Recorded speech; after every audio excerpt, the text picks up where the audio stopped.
It was the winter of 1849, the cusp of the carnival season in New Orleans, and the city's elite had gathered under the shimmering gaslights of the grand ballroom. The hostess, the young and unnervingly beautiful Elodie Beauregard, moved through the throng like a phantom in pale silk. Her husband, the formidable magnate Jean-Luc Beauregard, had been conspicuously absent for weeks, a fact that had set the city's gossip mills churning with furious speculation. But tonight, Elodie had promised a celebration, a feast to quell the rumors. At the center of the banquet table sat a colossal silver tureen, steam rising from it in spectral ribbons. It was her famed family gumbo, a recipe she claimed was carried from the deepest, darkest parts of the bayou. The guests, placated by fine brandy and the hypnotic melody of a string quartet, ladled the thick, dark stew into their porcelain bowls. They remarked on its incredible flavor, a depth and richness none had ever tasted. The meat was impossibly tender, falling apart at the touch of a spoon. It was a culinary triumph, a macabre masterpiece. One guest, a portly banker named Monsieur Dubois, took a particularly large spoonful. He chewed thoughtfully, then his eyes widened. Something hard had clicked against his teeth. Annoyed, he discreetly pulled the object from his mouth. It was heavy and glittered under the chandelier's light. It was a gold signet ring, intricately carved with the Beauregard family crest. A ring that everyone in that room knew had never left the little finger of Jean-Luc Beauregard. A sudden, horrifying silence descended upon the room as the banker held it up, his hand trembling. The gumbo in their stomachs turned to lead. The rich, savory aroma now seemed sickeningly familiar. To understand the horrifying spectacle of that winter feast, we must first pull back the veil of time and look upon the city that birthed such a macabre tale. New Orleans, in 1849, was a paradox, a jewel of Creole culture glittering atop a swamp of human misery and forbidden secrets. It was a city of immense wealth, built on the backs of the enslaved and the profits of sugar and cotton. In the opulent drawing rooms of the French Quarter, French, Spanish, and American aristocrats mingled, their lives governed by a rigid code of honor and public perception. Yet just beyond their wrought-iron balconies, the city teemed with a different kind of life. The air was a humid cocktail of sweet decay and exotic spices. The Mississippi River, a muddy god, promised both fortune and ruin. And in the shadows, another world thrived. A world of voodoo queens, bayou trappers, and practitioners of folk magic.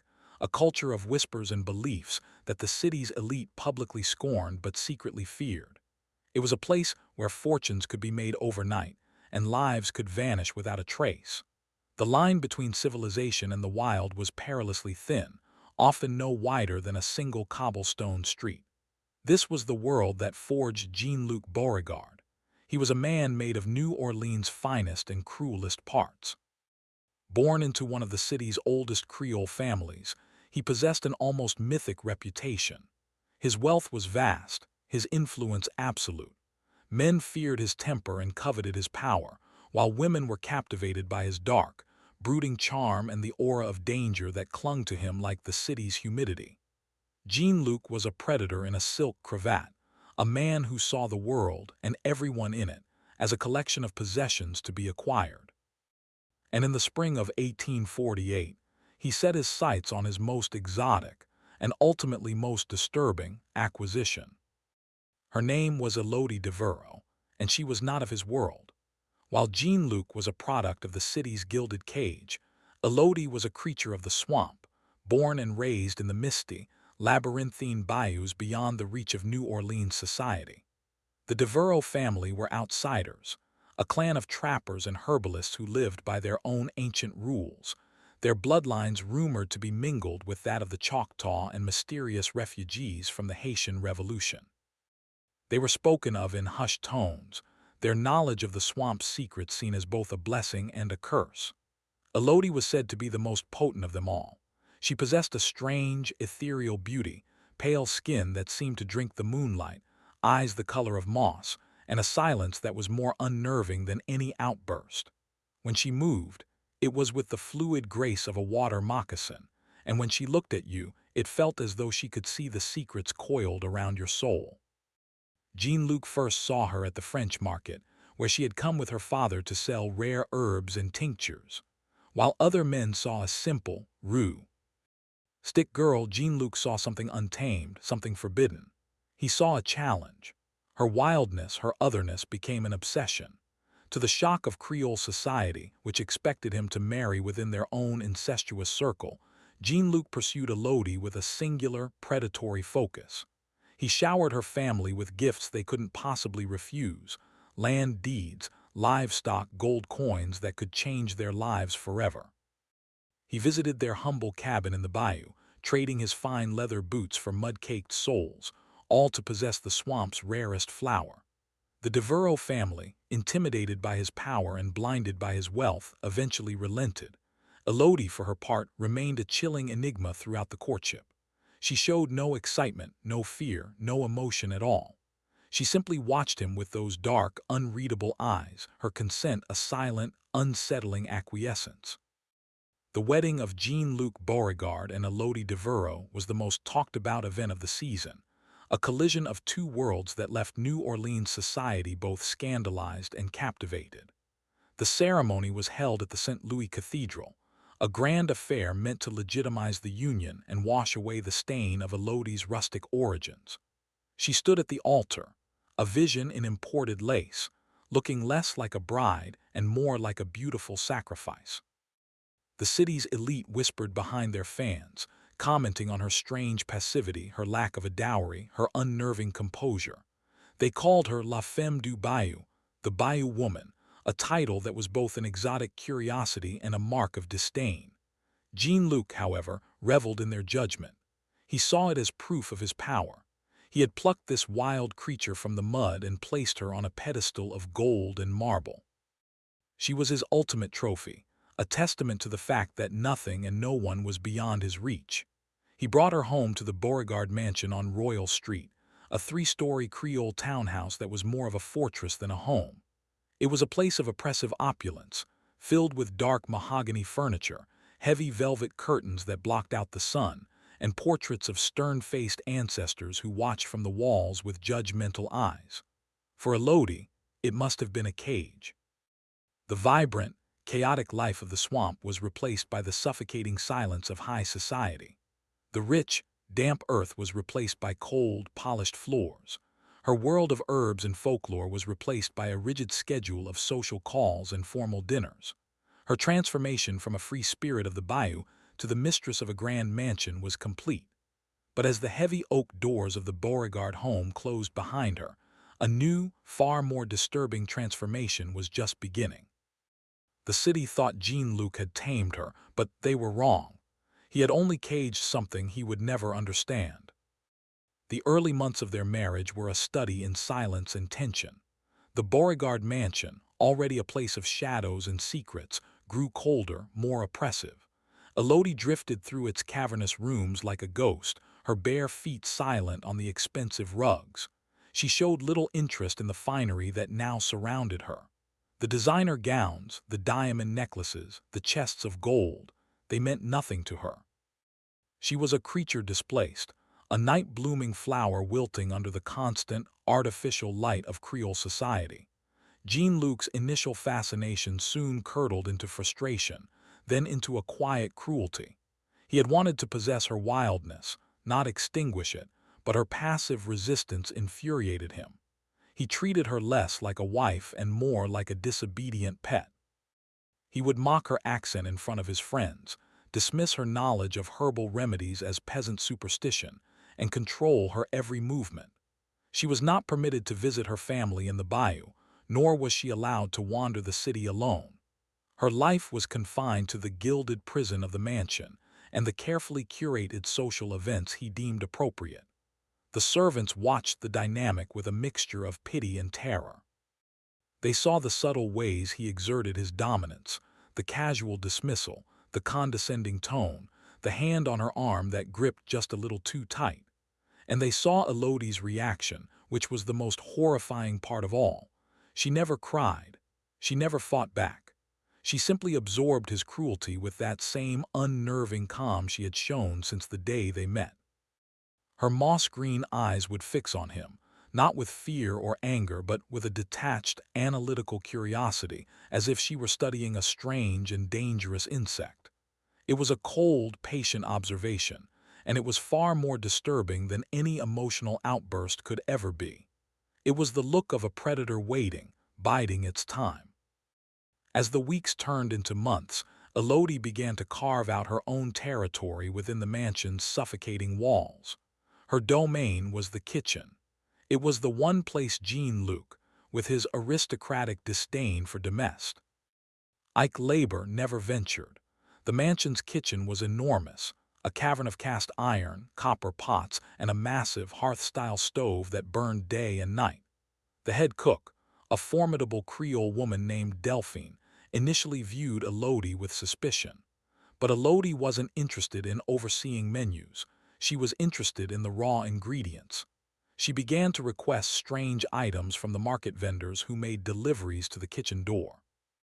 Bundles of herbs Delphine had never seen before, roots with strange, gnarled shapes, and fungi gathered from the darkest corners of the cypress swamps. More disturbingly, she had the groundskeeper build her a small, enclosed garden in the most shaded, dampest corner of the courtyard. In it she cultivated plants that looked less like vegetables and more like instruments of a forbidden science. Belladonna, wolfsbane, and other flora known more to apothecaries and voodoo priestesses than to the mistresses of Creole households.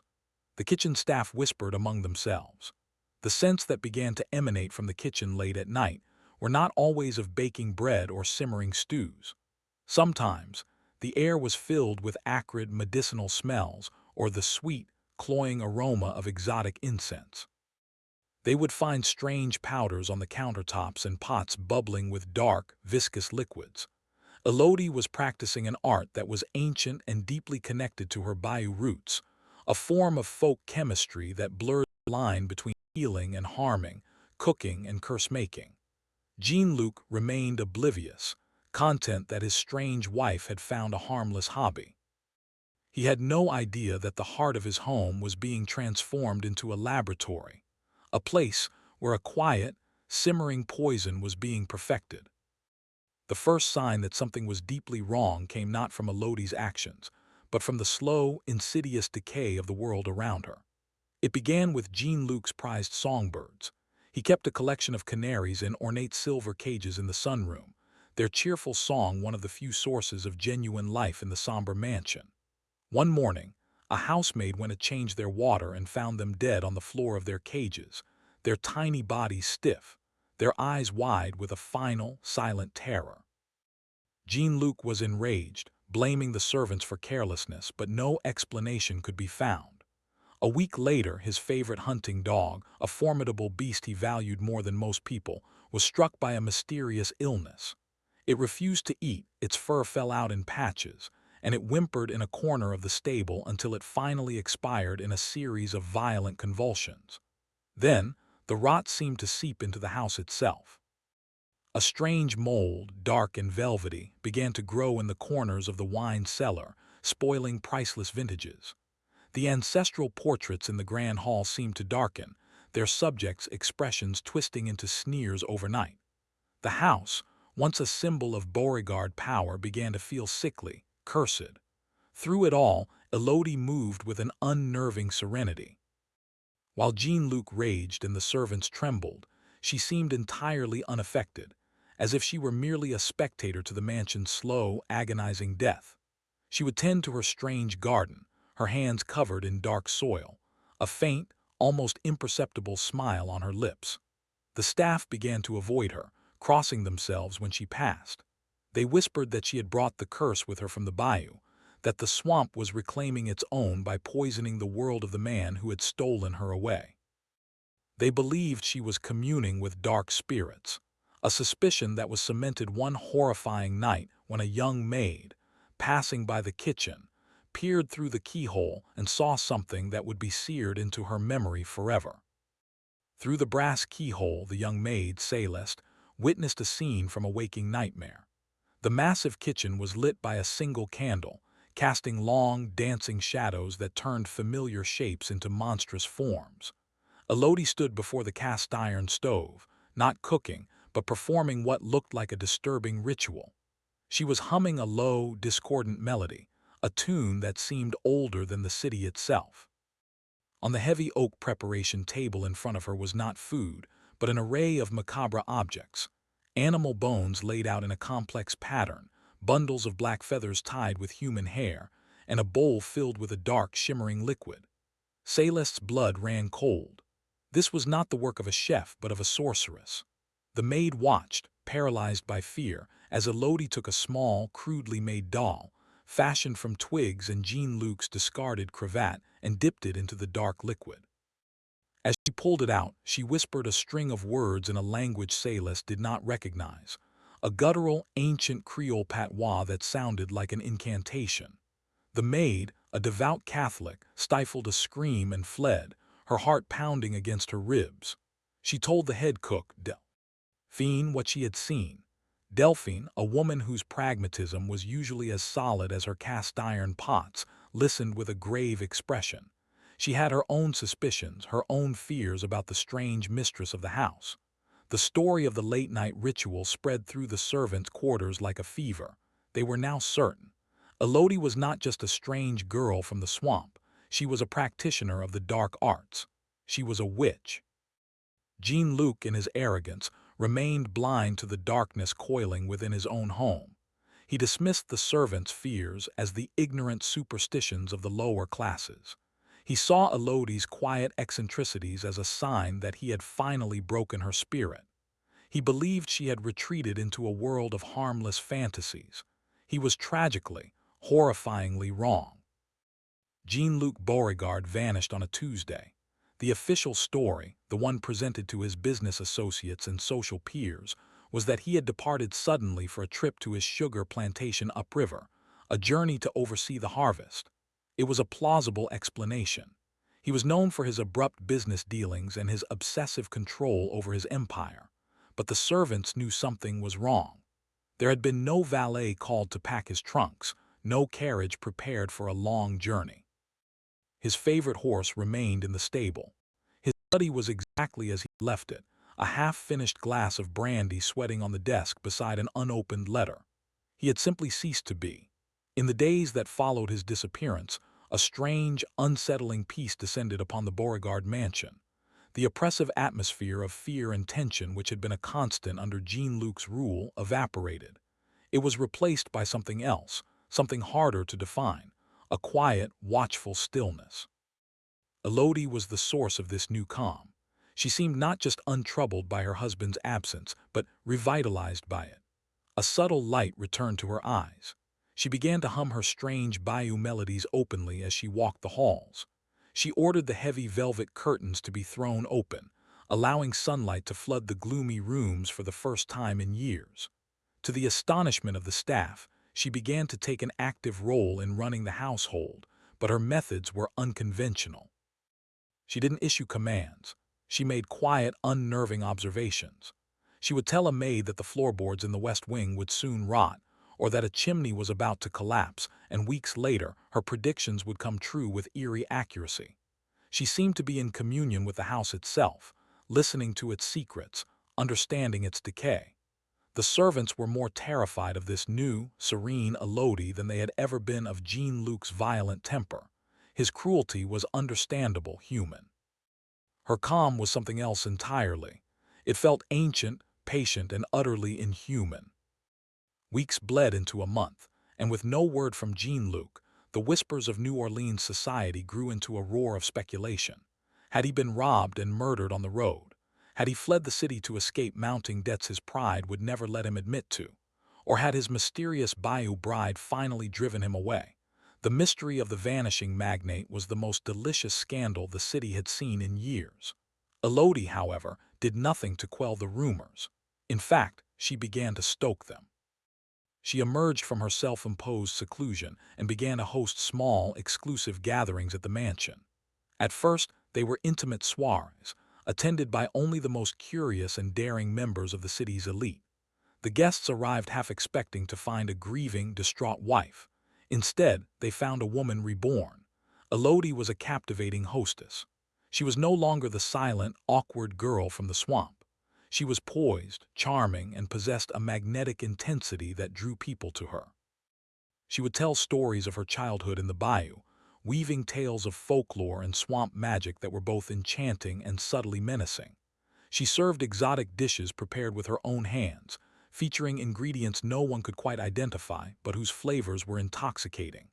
The mansion itself seemed transformed. The sickly, cursed feeling was gone, replaced by an aura of vibrant, if unsettling, energy. It was as if, with the master gone, the house had finally accepted its new mistress.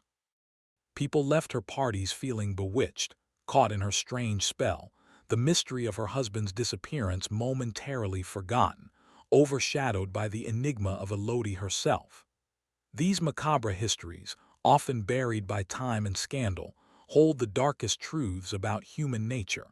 If you find yourself drawn to these forbidden stories, consider subscribing to our channel. The secrets we unearth are often more disturbing than the legends themselves, and the tale of Elodie Beauregard is about to descend into a darkness from which there is no return. The city's authorities could not ignore the disappearance of a man as prominent as Jean-Luc Beauregard indefinitely. Eventually, a detective from the city guard was dispatched to the mansion to make a formal inquiry. His name was Inspector Thibodeaux, a grizzled, pragmatic man who had seen every kind of depravity New Orleans had to offer. He was not a man who believed in ghosts or curses. He believed in evidence, motive, and opportunity. He arrived at the mansion expecting to find a hysterical wife or a house in disarray. He found neither. Elodie received him in the grand salon, perfectly composed, dressed in a simple but elegant day gown. She offered him coffee and answered his questions with a calm, unwavering directness. Yes, her husband was away. Business, she said, his voice as smooth as silk. She did not know exactly when he would return. He was often unpredictable. She expressed a polite, almost clinical, level of concern. Thibodeaux was a shrewd judge of character, and Elodie's placid demeanor set off every alarm in his head. It was unnatural. A wife whose husband has vanished for over a month should be frantic, not serene.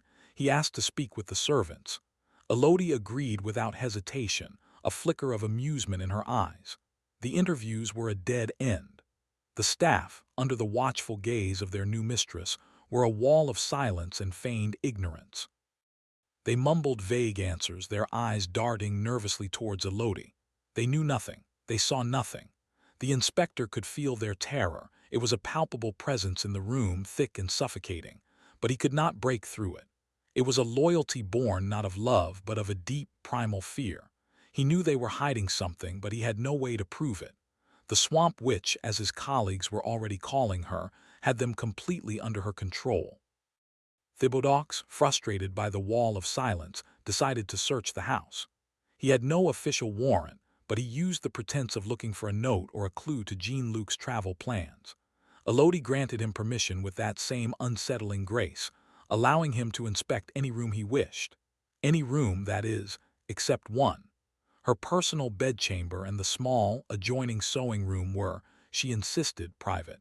It was a breach of decorum he could not force without escalating the situation. The rest of the house offered up no secrets.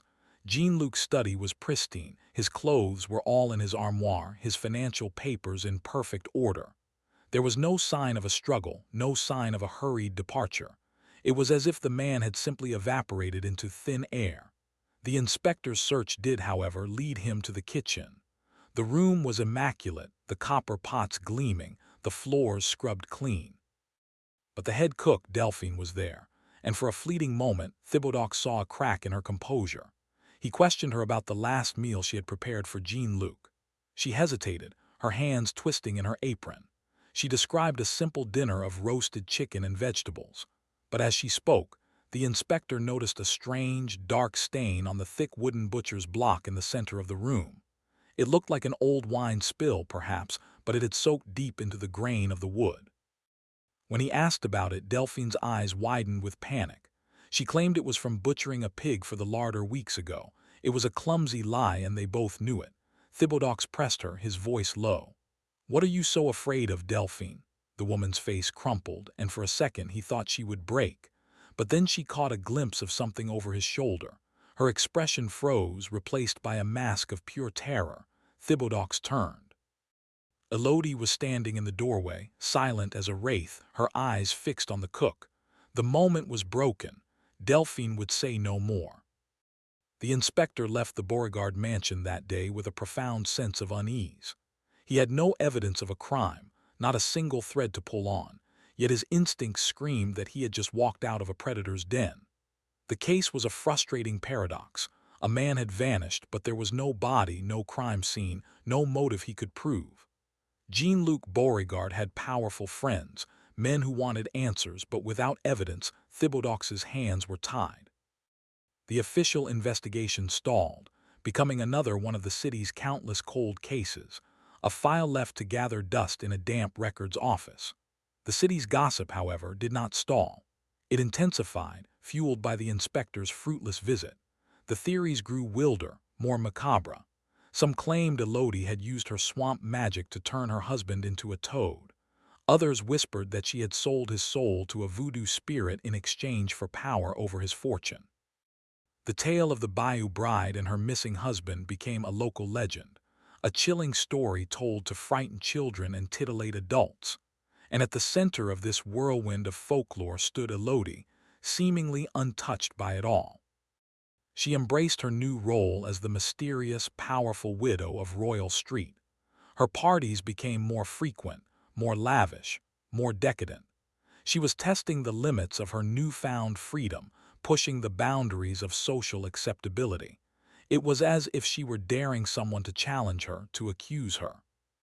She was playing a dangerous game with the city's elite, drawing them into her web with fine wine and whispered secrets, all while the horrifying truth of her husband's fate remained her own silent, macabre joke. She was setting a stage, preparing for a grand finale, a final, horrifying performance that would sear her name into the city's memory forever. As the vibrant, chaotic energy of Mardi Gras began to grip New Orleans, Elodie announced her most audacious event yet, a grand masked ball to be held at the Beauregard mansion. The invitation itself was a work of art, printed on expensive vellum with ink that seemed to shimmer like oil on water.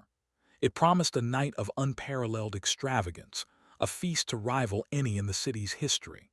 The theme was Le Bal des Bêtes Sauvages, the ball of the wild beasts.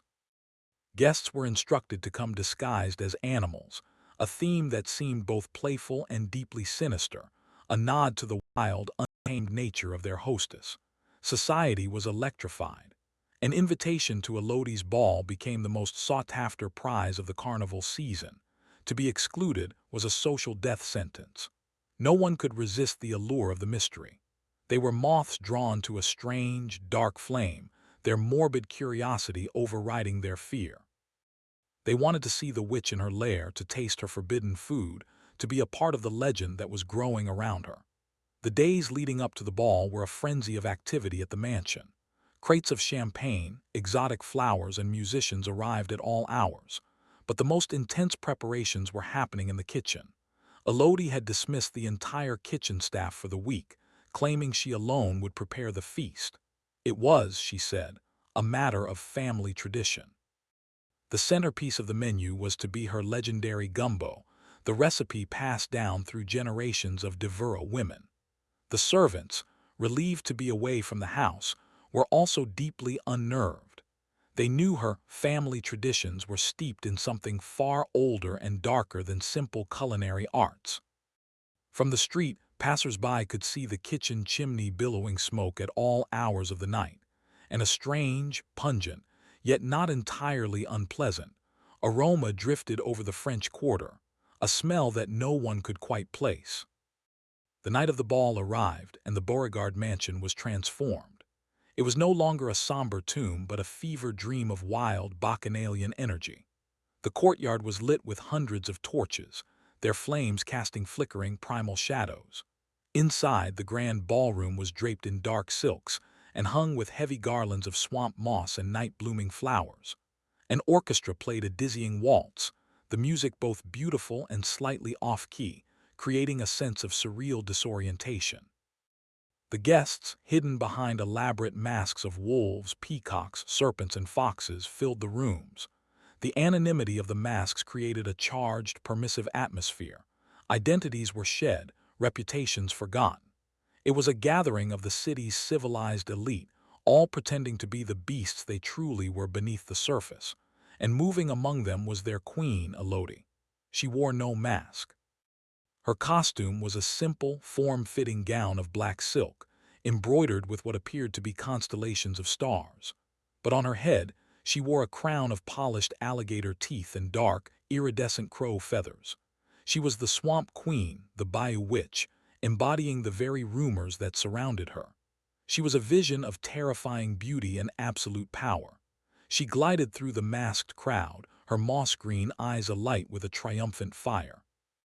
Her guests drank her wine, danced to her music, and ate the lavish hors d'oeuvres she offered.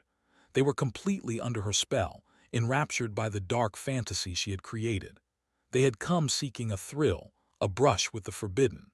They had no idea that they were not merely guests at a party, but actors in the final, horrifying act of a macabre play. The main course was yet to be served. At the stroke of midnight, a hush fell over the ballroom as Elodie ascended the grand staircase. Her voice, clear and melodic, carried over the crowd. She thanked them for coming, for embracing the wild spirit of the night. And then she announced that the time had come for the feast to begin. The great doors to the dining hall were thrown open, revealing a scene of shocking opulence. The long mahogany table was laden with every imaginable delicacy, but at its center, commanding all attention, was the source of the rich, intoxicating aroma that had filled the house for days. It was a silver tureen so large it required two servants to carry it in. Steam billowed from it, thick and fragrant. It was the Gumbo, her legendary Gumbo. The guests, their appetites stoked by wine and dancing, swarmed the table. They were served by silent maids, their faces pale and drawn behind their simple domino masks. The gumbo was ladled into fine porcelain bowls. It was darker than any gumbo they had ever seen, almost black with a sheen of rich oils on its surface. And the meat was plentiful. Large, tender chunks that flaked apart with the slightest pressure from a spoon. The first taste was a revelation. It was the most delicious thing any of them had ever eaten. It had the familiar flavors of a classic Creole gumbo, the smoky roux, the holy trinity of celery, peppers, and onions. But there was an underlying taste, a deep, earthy, slightly sweet richness that was entirely new. It was addicting. It was sublime. Men and women known for their delicate appetites ate with a startling, almost feral hunger. They devoured their first bowl and eagerly held it out for a second. They complimented their hostess on her culinary genius, her family's secret recipe. Elodie simply smiled, a serene, knowing expression on her face as she watched them eat. She watched them feast upon her husband's legacy. She watched them consume her revenge. This is the moment the narrative has been spiraling towards, the scene that began our story.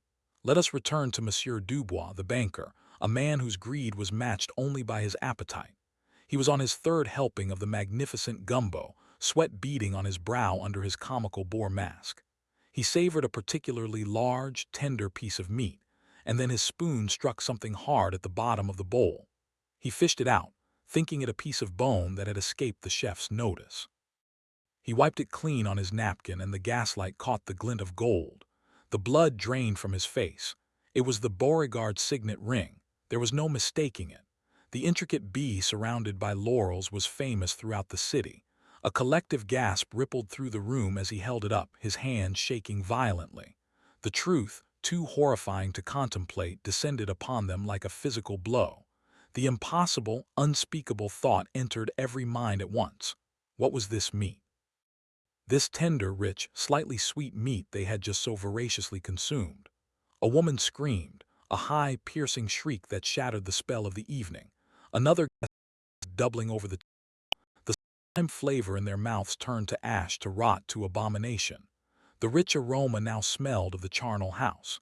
They looked from the ring in Dubois' hand to the half-empty tureen on the table, and then, as one, they turned to face their hostess. Elodie had not moved. She stood at the head of the table, a picture of perfect, chilling composure. There was no fear in her eyes, no remorse. There was only triumph, A cold, absolute victory. "He was a pig," she said, her voice barely a whisper, yet it cut through the chaos like a shard of ice. "It is only you remember him as one." Chaos erupted. The horrifying revelation shattered the decadent fantasy of the ball, exposing the raw, macabre reality beneath. Guests scrambled away from the dining table, knocking over chairs and spilling wine, their faces contorted with disgust and terror. The masks that had once seemed playful now appeared grotesque, the faces of leering demons in a scene from hell. Some were violently ill in the ornate planters, their bodies trying to expel the horror they had ingested. Others stood frozen, their minds unable to process the sheer monstrosity of the act. They had not just attended a party, they had been made accomplices in an act of cannibalism. They were participants in a forbidden, blasphemous ritual. The beautiful, enchanting hostess was a monster, and she had fed them her husband. Through the pandemonium, Elodie remained a statue of calm. She watched the panic of the city's elite with a look of detached contempt. Their fine clothes, their powerful names, their rigid social codes, all of it meant nothing in the face of this primal horror. She had exposed them for what they were, animals just like her, driven by appetite and oblivious to the true nature of the meal set before them. Several men, recovering their senses, moved to seize her. They were lords of the city, after all. As they approached, the mansion's servants, who had been standing silently against the walls, moved to intercept them. They formed a protective ring around Elodie, their faces grim, their loyalty absolute. Among them was the cook Delphine, holding a heavy iron skillet like a weapon. The guests faltered. They had always seen the servants as part of the furniture, invisible and obedient. Now they saw them as a private army, bound to their witch queen by fears and loyalties they could not comprehend. The standoff. F was broken by the sound of heavy, pounding fists on the mansion's front door. The arrival of Inspector Thibodeaux and the city guard was both a salvation and a sentence. Someone at the party, in a moment of clarity amidst the chaos, had dispatched a servant to fetch the authorities. The guards, armed with muskets and lanterns, flooded into the ballroom, their rough, practical presence a stark contrast to the surreal, nightmarish scene. They found a tableau of high society in ruin. Men in wolf masks comforting weeping women in peacock feathers, the opulent dining room a wreck, and at the center of it all, the silver tureen of Gumbo, now an object of ultimate horror. Thibaudaux's eyes scanned the room and found Elodie. She was still standing by the grand staircase, flanked by her loyal staff, looking not like a cornered criminal, but like a queen awaiting an envoy. The inspector approached her, his face a grim mask of professional duty, but his eyes betrayed a hint of horrified awe. He had suspected darkness in this house, but he could never have imagined this. "Elodie Beauregard," he said, his voice heavy, "I am arresting you on suspicion of the murder of your husband, Jean-Luc Beauregard." He did not mention the cannibalism. What official charge was there for such an unspeakable act? How could he write that down in a police report? Elodie offered no resistance. She simply nodded, a faint, enigmatic smile playing on her lips. She held out her slender wrists as if offering a gift. As the guards placed her in iron manacles, she turned her gaze upon the horrified guests, the people who had once scorned her, then celebrated her and had now condemned her. Her look was not one of hatred, but of pity. In her world, the world of the swamp, justice was a simple, brutal affair. A predator was a predator and prey was prey. Simply acted according to the laws of her nature. It was they, with their civilized pretenses and hidden hypocrisies, who were the true monsters. The investigation that followed was a descent into a macabre labyrinth. Inspector Thibaudaux and his men searched the Beauregard mansion from its wine-soaked cellar to its dusty attic, seeking the evidence they needed to build a case. But the house, under Elodie's meticulous control, offered up few of its secrets. The kitchen was the primary focus. They dismantled the massive stove, scraped the ashes from the hearth, and took apart the plumbing, looking for any trace of human remains. They found nothing. The room had been scrubbed with lye and vinegar, bleaching the wooden surfaces and scouring the iron pots, erasing any definitive forensic evidence. The dark stain on the butcher's block that had caught Thibaudot's eye before was still there, but tests for blood were inconclusive. They found large quantities of lye, a substance used for soap making but also notoriously effective at dissolving organic matter. They found the strange herbs and roots from her garden, but the city's apothecaries could only identify them as components in obscure folk remedies. The servants, when interrogated away from the intimidating presence of their mistress, finally broke their silence. They recounted the stories of the dead birds, the sick dog, the late-night rituals, and the strange, pungent smells that emanated from the kitchen in the weeks following Jean-Luc's disappearance. Their testimonies painted a damning picture of Elodie as a practitioner of dark magic, a woman who had systematically cursed her husband's house before finally destroying the man himself. But their stories were just that, superstitious tales. They were hearsay, not evidence. They had witnessed her strange behavior, but none had witnessed the actual murder. The only concrete proof of a crime was the signet ring, found in a bowl of gumbo. It was a horrifying, sensational piece of evidence, but on its own, it wasn't enough to secure a conviction for murder. They had the story, the rumors, and a collective sense of revulsion. What they desperately needed was a body, or at least a part of one. The search for a body, or any verifiable human remains, led the investigators to the one place they had not yet been granted access, Elodie's private chambers. With her imprisoned, Thibaudot entered the room that had been her sanctuary, her laboratory. The room was not what he expected. It was not the opulent bedchamber of a wealthy mistress. It was more like a naturalist's study or a folk healer's workshop. The air was thick with the scent of dried herbs, beeswax, and damp earth. Bunches of strange plants hung from the ceiling, and shelves were lined not with novels, but with hand-bound journals filled with elegant, spidery script and detailed botanical drawings. On a small table, Thibaudot found an array of unsettling objects, collections of animal bones, polished river stones, and jars containing preserved insects and snake skins. It was the world of the bayou, recreated in a cage of brick and plast. It was her attempt to hold onto her identity in a world that sought to erase it. This room spoke not of murder, but of a deep, ancient knowledge that was alien to him. However, it was in the small, adjoining room, what was supposed to be a sewing room, that the investigation took a truly disturbing turn. The room had been converted into something else entirely. In the center of the floor was a circle, drawn in what looked like charcoal and salt. And on a small, altar-like table, they found a collection of crudely fashioned dolls. One was made from twigs and a scrap of Jean-Luc's silk cravat. It had a pin stuck through its chest, but next to it were dozens of others, each made to represent a specific person, crafted from scraps of fabric, strands of hair, and personal effects. Thibaudot recognized scraps from the gowns of prominent society women and the coats of powerful men, all of whom had been guests at the final, horrifying feast. Elodie hadn't just been targeting her husband. She had been studying, perhaps cursing, the entire society that had held her captive.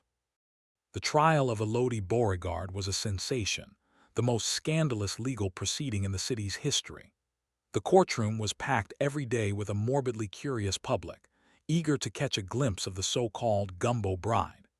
The prosecution, armed with the testimony of the party guests and the servants, presented a narrative of a vengeful, demonic witch who had lured her abusive husband to a gruesome end, and then committed an act of unspeakable desecration. They paraded the horrified guests to the witness stand, each one recounting the moment of the ring's discovery with a shudder of revulsion. The story was horrifying, compelling, and universally believed, yet it was legally weak. The defense, a cunning lawyer hired by an anonymous benefactor, perhaps one of Elodie's few remaining sympathizers or someone who simply enjoyed chaos, methodically picked the prosecution's case apart. Where was the body? Where was the murder weapon? Where was a single witness to the crime itself? All the prosecution had was a ring in a stew pot and the superstitious ramblings of terrified servants. What transpired at that party was monstrous, but was it, by the strict letter of the law, provable murder? The case rested on circumstantial evidence and public outrage. It was a trial of folklore versus fact. Elodie herself was the star witness, though she never uttered a single word. She sat in the defendant's chair day after day, silent, composed, her enigmatic smile never leaving her face. Her silence was her greatest weapon. It unnerved the prosecutor, intimidated the witnesses, and fascinated the jury. Was it the silence of guilt, or the serene detachment of a woman who operated by a different set of laws, a different morality altogether? Her presence was so powerful, so unsettling, that the facts of the case seemed to matter less than the sheer force of her personality. The city wanted a conviction. They wanted to see the monster punished. But the law demanded proof, and the proof was as elusive as smoke from the kitchen chimney. What happened next in this judicial theater would be banned from official records, a conclusion so macabre it was scrubbed from the city's history. To ensure you don't miss our explorations into these forbidden tales, hit the notification bell. The final verdict is not what you expect. The jury deliberated for 3 days, their sequestration a torment of wrestling with legal reason against visceral horror. Inside that room, the 12 men of New Orleans, merchants, clerks, and artisans, argued, sweated, and prayed. The prosecution had failed to produce a corpus delicti, the body of the crime. Without a body, murder was notoriously difficult to prove. The defense lawyer had hammered this point home with relentless skill.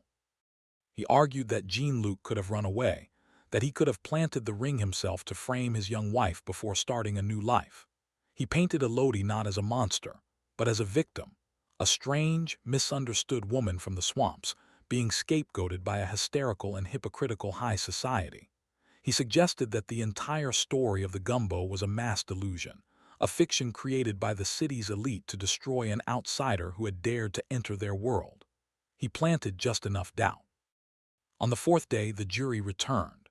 The courtroom was deathly silent, the air thick with anticipation. Elodie stood to hear the verdict, her expression as placid as a stagnant bayou pool.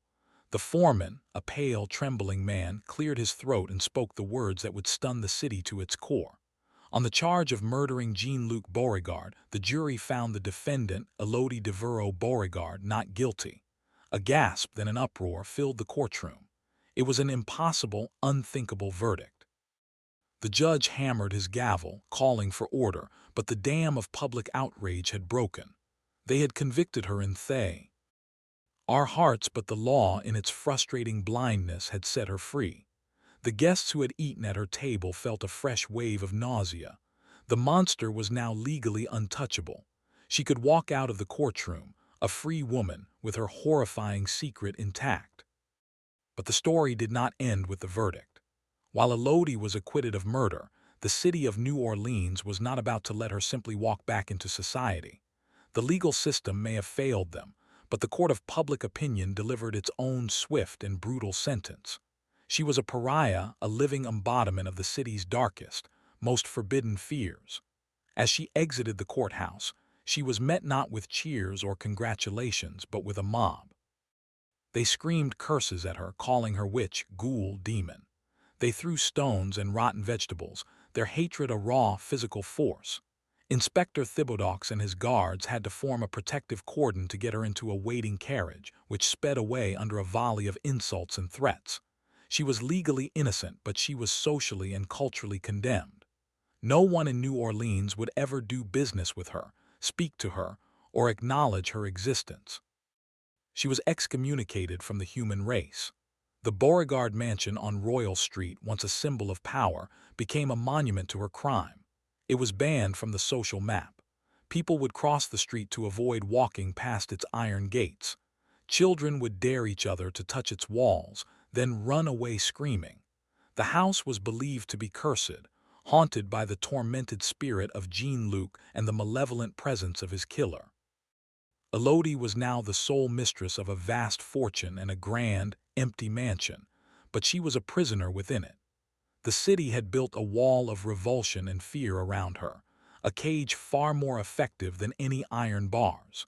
She had won her freedom in the courtroom, but lost it forever in the streets of the city she had so thoroughly conquered. What became of Elodie Beauregard is where the official history ends and the macabre folklore truly begins. The known facts are few.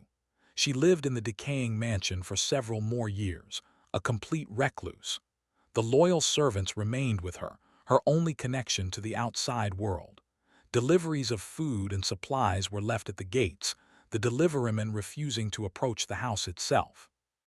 Lights were sometimes seen moving in the windows at night, and on still evenings, those who lived nearby claimed they could sometimes hear a low, strange humming coming from within the walls, the same discordant melodies she was known for. But she was never seen again. One day, several years after the trial, a tax collector, emboldened by a warrant and accompanied by guards, forced entry into the mansion to seize the property for unpaid dues. What they found inside was a scene of utter decay and profound strangeness. The opulent furniture was covered in thick shrouds of dust and cobwebs. The velvet curtains had rotted on their rods. The grand ballroom, site of the horrifying feast, was a silent, ghostly chamber filled with the ghosts of memory. The house was empty. Elodie and her entire staff had vanished as completely as Jean-Luc Beauregard had. There was no sign of a struggle, no packed trunks, no note of farewell. They had simply disappeared, leaving behind only dust and shadows. The search of the house did, however, uncover one final, deeply disturbing discovery. In her bedchamber, which was as neat and ordered as if she had just stepped out, they found one of her hand-bound journals left open on the desk. It was filled with her elegant script and botanical drawings, but the last entry was different. It was not a recipe or an herbal remedy. It was a map, a crude, hand-drawn map of the labyrinthine Louisiana bayous, with a single point circled in red ink. Beside it was a single, chilling phrase written in her native Creole patois: Je rentre à la maison, I am going home. The disappearance of Elodie added the final, mythic layer to her legend. Had she been spirited away by the dark forces she was said to command? Had a vengeful mob finally broken in and enacted their own form of justice, disposing of her and her staff where they would never be found? Or did she simply walk away, back to the misty, fog-shrouded world that had spawned her? This last theory is the one that took root in the local imagination. The people of New Orleans came to believe that she had returned to the swamp, to the Devereaux clan, who had hidden her away from the prying eyes of the civilized world. Inspector Thibaudaux, by then a grizzled old man, haunted by the one case that had defined and defeated him, was said to have led a small, unofficial expedition into the bayous, following the crude map found in her journal.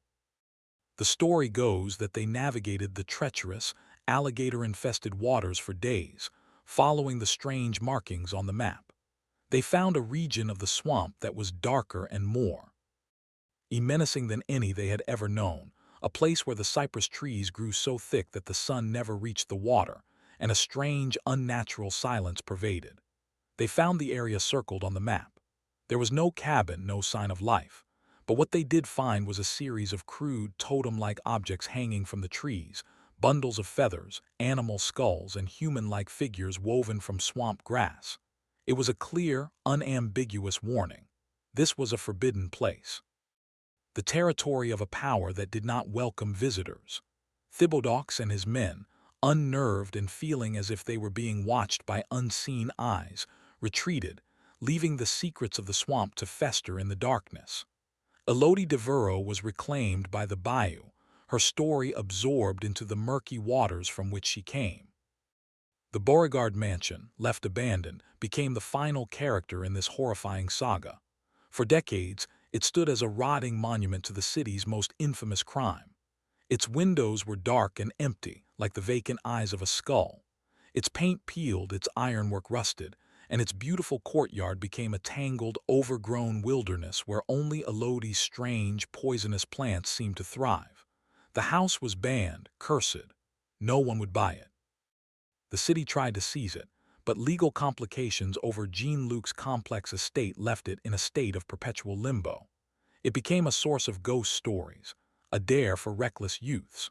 People claimed to see Elodie's ghostly figure looking down from the upstairs windows, or to hear the faint sounds of a macabre dinner party from within its crumbling walls. The scent of gumbo was said to hang in the air on certain nights, a phantom smell that would turn the stomachs of those who passed by. The curse of the house seemed to be real. Several attempts were made over the years to demolish or renovate the property, but each one was met with freak accidents. Workers would fall from scaffolding, tools would vanish, and strange illnesses would sweep through the crews. It was as if the spirit of the house, or of its last mistress, actively resisted any attempt to cleanse its history or erase its memory. The story of the Gumbo bride had seeped into the very foundations of the building, poisoning the land itself. It was a permanent stain on the fabric of the French Quarter, a physical reminder of a horror the city could never fully digest. The house stood as a warning that civilization is a fragile veneer, and that beneath the cobblestones and gaslights, a wild, primal darkness is always waiting to be served. In analyzing this macabre tale, one must confront the central, horrifying question. Why? What drove Elodie Devereux to commit such a monstrous, theatrical act of revenge? Was she simply a psychopath, a bad seed from the swamps who was born with a capacity for unspeakable evil? Or was she a victim, a woman pushed to the absolute limits of her endurance by an abusive and controlling husband, who finally snapped in the most spectacular way imaginable? The truth, as is often the case in these dark histories, is likely a complex and disturbing mixture of both. Jean-Luc Beauregard was, by all accounts, a cruel and domineering man. He saw Elodie not as a partner but as a possession, an exotic pet to be displayed and controlled.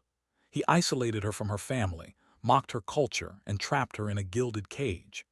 In the oppressive patriarchy of 19th-century New Orleans, a woman in her position had no legal recourse, no escape. Divorce was unthinkable, and her word would have meant nothing against that of a powerful man like Beauregard. From this perspective, her act can be seen as a desperate, horrifying form of liberation. It was a rebellion against not just one man, but against the entire system that enslaved her. She didn't just kill him, she annihilated him. She erased him from existence in the most visceral way possible and used his own society as an unwitting tool in his desecration. She turned her oppressor into sustenance for his peers, a symbolic act of poetic justice so profound and so grotesque that it bordered on the mythic. It was the ultimate act of reclaiming power, a culinary curse that would ensure he was never forgotten, but would always be remembered with disgust and horror. But to see Elodie as purely a victim avenger is to ignore the deeper, more unsettling elements of her story. Her connection to the folk magic of the bayou suggests a worldview far removed from the conventional morality of her time. In the world she came from, the lines between nature and humanity, between life and death, were more fluid. The swamp placed constant consumption and regeneration. Life feeds on death in an endless, brutal cycle. It is possible that Elodie did not see her act as murder in the way we understand it. For her, it may have been a natural, logical conclusion. Jean-Luc was a predator who had tried to consume her spirit. In the end, she simply proved to be a superior predator. She absorbed his power, his wealth, and literally his body into her own story, turning his essence of her own strength. Her rituals, her communion with the house, her strange control over the servants, these all point to a woman who wielded a form of power that was ancient and deeply feared by the civilized world. She was not just a wronged wife. She was a force of nature, an avatar of the swamp's brutal justice. Her final feast was not merely revenge. It was a ceremony. By feeding Jean-Luc to his own friends and colleagues, she was performing a ritual of transference, absorbing his social standing while simultaneously destroying his legacy. She was just ending his life. She was consuming his soul, ensuring that his final, humiliating end would be the only thing for which he was ever remembered. This interpretation transforms her from a simple killer into something far more terrifying, a high priestess of a primal, amoral faith, performing its most sacred and horrifying rite. The legacy of the Gumbo bride has endured in New Orleans for over a century and a half, a story that has become as much a part of the city's identity as jazz, Mardi Gras, and voodoo. It has been twisted and embellished over time, becoming a cautionary tale, a ghost story, a piece of lurid, forbidden history. Tour guides in the French Quarter still point to the spot where the Beauregard mansion once stood. It was finally torn down in the early century, placed by a commercial building that has been plagued by rumors, strangers, and bad stories. Mark mirror braided culinary tradition, where religion, the tale of a meal is the ultimate blasphemy. It taps into animal fear, the fear of what might be lurking in the pot, the fear of the person who prepared the meal. The term gumbo has entered the lexicon hand for a estimating the quiet is a reminder of the city island, often lawless, and of the strange culture that created a world where feudal aristocrats, enslaved Africans, and biomystics all contributed to a unique and often volatile cultural stew. Elodie's gumbo, in a way, is a perfect, if horrifying, metaphor for New Orleans itself. A rich, dark, complex mixture of ingredients, both beautiful and terrifying, that leaves an unforgettable and deeply unsettling aftertaste. Could this story possibly be true? The historical record is, unsurprisingly, thin. While the Beauregard and Devereux families were plausible names and archetypes for the era, there is no official court record of a trial this sensational, no newspaper account matching these exact, lurid details. The story exists in the realm of folklore, a legend passed down through generations, its edges worn smooth by countless retellings. It is a piece of oral history, and as such, its relationship with the literal truth is tenuous. But that does not mean it isn't real. Legends like this are not born from nothing. They are often exaggerated or composite accounts of real events, real fears, and real people. Perhaps there was a real case of a wife murdering her husband in a particularly gruesome way. Perhaps there was a prominent man who vanished without a trace, leaving behind a mysterious and mistrusted wife. Or perhaps the story is an allegory, a symbolic representation of the deep-seated cultural tensions of 19th-century New Orleans, the conflict between the city and the swamp, between Christian morality and folk magic, between the rigid patriarchy and the suppressed power of women.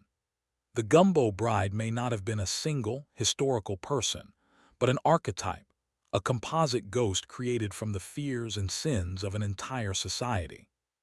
She is the manifestation of the fear of the other, the wild woman from the swamp who cannot be tamed, and the deep societal anxiety about what happens when the oppressed finally decide to serve justice, hot and steaming in a porcelain bowl. The lack of concrete historical evidence, in a way, makes the story even more powerful. It allows it to live on as a pure, undiluted myth, a cold case for the soul of a city. The enduring power of this legend lies in its refusal to offer a simple moral. There is no clear hero or villain in the tale of Elodie Beauregard. Jean-Luc was a monster of cruelty and arrogance. Elodie was a monster of vengeance and blasphemy. The society that judged her was a monster of hypocrisy and fear. The story leaves us in a deeply uncomfortable moral gray area, forcing us to question our own definitions of justice and monstrosity. Can we sympathize with Elodie? Can we understand, if not condone, her horrifying act as the logical endpoint of unbearable oppression? Or does the sheer, cannibalistic horror of her revenge place her beyond the pale of human empathy, no matter what she suffered? The story preys on our deepest anxieties, the fear of being consumed literally and figuratively, the fear of the hidden darkness within those we think we know, the fear that the civilized world we have built is a fragile illusion, easily shattered by primal passions. It is a story about a marriage, but it is also a story about the terrifying intimacy of hatred. Elodie's revenge was not a quick, impersonal act of violence. It was methodical, creative, and deeply, horrifically personal. She used the ultimate act of domesticity, cooking a meal, as her weapon. She turned the heart of the home, the kitchen, into an abattoir. She transformed an act of nourishment into an act of ultimate desecration. This inversion of the sacred and the profane is what makes the story so chillingly effective. It is a domestic horror story of the highest, most disturbing order.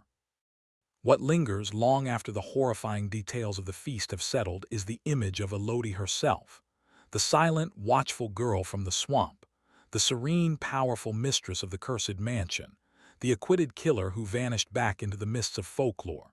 She is a truly unforgettable figure, a uniquely American monster who is both terrifying and strangely compelling. She is a witch, a victim, a chef, a liberator, a demon. She represents a fundamental, untamable wildness that society can never truly conquer. They could cage her in a mansion, try her in a courtroom, and condemn her in the streets, but they could never truly touch her. She operated by a different code, a set of rules drawn from the mud and shadows of the bayou. Her final act of vanishing back into that world is perhaps the most haunting part of her legend. It suggests that she was never truly one of us, that she was merely a visitor from another, older world, sent to deliver a brutal lesson in justice before returning to the darkness. The open-ended nature of her fate is what allows the story to live on. It denies us the satisfaction of closure. We do not know if she lived out her days in peace or was eventually consumed by the very darkness she wielded. She remains a perpetual mystery, a question mark hanging over the history of one of America's most mysterious cities.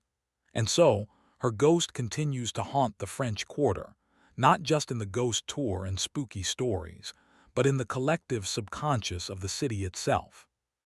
The tale of the Gumbo Bride is a journey into the heart of a uniquely American darkness. It is a story steeped in the history of a specific time and place, yet its themes are timeless and universal. It explores the dark side of love and obsession, the horrifying possibilities of revenge, and the terrifying power of the oppressed.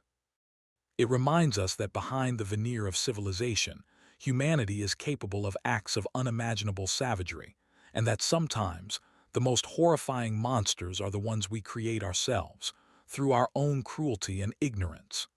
Jean-Luc Beauregard, in his arrogance, thought he could capture and own a piece of the wild. He learned too late that the wild cannot be owned. It can only be respected, or it will, inevitably, consume you. Elodie Devereux took everything from him: his life, his name, his body, his legacy. She reduced him to a secret, shameful ingredient in a horrifying meal, a final act of utter annihilation that is as brilliant as it is demonic.